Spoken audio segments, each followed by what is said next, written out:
Koydeşler koruşuvu mevsimi devam etmekte ve bugün biz Kırım'nın en dülber yerlerinden biri Ayserez koyuna keldik.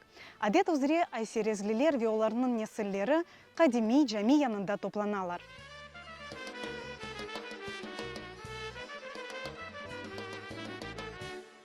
...37. sefer bu yıl görüşmemiz kısmet olsa, tabi 90. senelerden başladık. Bir yıl biz bu görüşmeyi boş bırakmadık. Bugün de görüyorsunuz, az olsa da adamlar geldi, etraftaki vaziyete bakmadan toplandık. En evvel geçmişlerimizi anmak, gurbetlikte kalan, vatan hasretliğinden canı rahatlanmayan, onları anmak, bir tarafı yaşlarımızı koyumuzdan tanıtmak, kendi tamırlarını duydurmak, kim olduklarını bildirmek, manası o. Yekulune mitakaza hazır vadu in kuntum sadikin. Ma yenzurune ila sayfete vahidetin tehuzukum ve hum yerfisimun. Her yıl Eylül ayının birinci pazarında baba dedemin koyu, bizim koyumuz Ayserez'e çaresini tapıp geliyor. Bu görüşü birinci bizim için hatırı.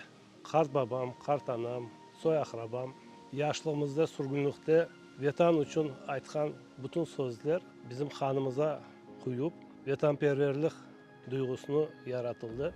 Bu duygu bizi her yıl bunda çağırıyor. Karbaba siz bu köyde doğdunuz hep kaçıncı senesi? Ben 1939 senesi 1. Mart'ta Ayserez köyünde doğuldum. Babam Balbek Halil. Cenk'ten evvel köyümüz 450 koran tekemde. 1500 can köyden sorgun etilgen. Bağ bahçeydi. Yani yüzümcülük, son tutun, tabaka otsu. Evimizi bozdular. Evimizin yerinde bir şey kalmadı. Bak eskiden kalan bir tut dereğimiz var. Kara tut dereğimiz o duruyor. Cenk'ten evvel bizim korantamızda uç balaydık. Ana baba 5 canıydık. Ağam Cenk vakitinde kakras 43 senesinde o çobancıydı. Köyde eşkilerini bakar ediler. 350 baş eşkilerini partizanlar yaylaya alıp çıkıp yaylada sarıp aldılar. Ağam Mustafa Selimov'la dahi görüş komiser Mustafa Selimov'la. Ondan sonra onlarını Nemseler Sarayı sonra gruppa kaçaylar. 18. may meselesi hepimizge belli. Ben o vakti 5 yaşına bağlıydım. Kardeşim 3 yaşında. Daha gün doğar doğmaz bir ofisiyer, 2 soldat otomatikten tak kapıyı yandırdı, vurdular. Tarif etmenin çaresi yok edem. O atlar uluyor, itler uluyor hayvanlar, eçkiler neyle sığırlar mınraşı, cemaat ağlay. O facialar gözümüzün o günden gitmeyi de bile. Çünkü o yüreğimizde pek büyük bir yara kaldı.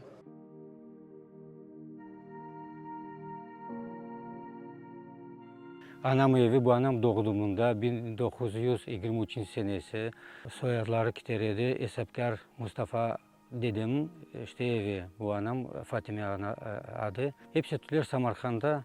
Samarkand oblasında onda bir çölleri, onda pamukha aydadılar onlar hepsilerini. Hepsi vefat oldular onda. Anam Brozos'a kaldı. 5 dinlediler. 4 oğlan idi, anam 5. kız idi. En büyük anam idi. Hepsi onda bir ayın arasının içinde hepsi vefat oldular. Bu açlıktan, hastalıklardan, dedemler de, taptalar hepsi. Bu evi satıp aldık işte.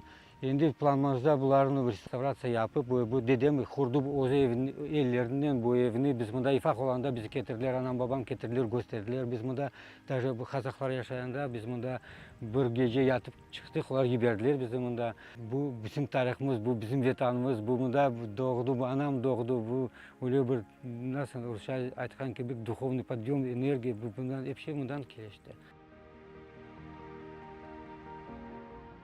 Anam da mollıydı, babam da oldu. Bu köyden çıkmalı, ikisi de. Türk sürgünden sonra gene vatanımıza kayıtıp geldik. Pek heves ettiler babam köye gelip olacağım deyip epeyce yaşadı garip. Anam 96 yarı yaşına geldi bunda. O da bunda geçindi. Bu bize en balaban ne yürekli acı desen olacak. Vatana kapıdan çıkmaya, bir yere gitmeye ne yok. Ne olsa da vatanımızda o duygu pek balaban. Anamın kartanası Pahla Esma. Onun için biz başta anasını başladık bunda katlamaya öyle de anam bizi getirirdi bunda. Endi men balalarımı getireyim, şu özünki tamirlarımızı biz unutmadık. Toplulukta biz toplanıyıq, hepsimiz unutmayıq özünki tariximizi. Andan biz kim biz unutsak, gelmesek oksuzda oluyıq işte. Duyayım nemen evde.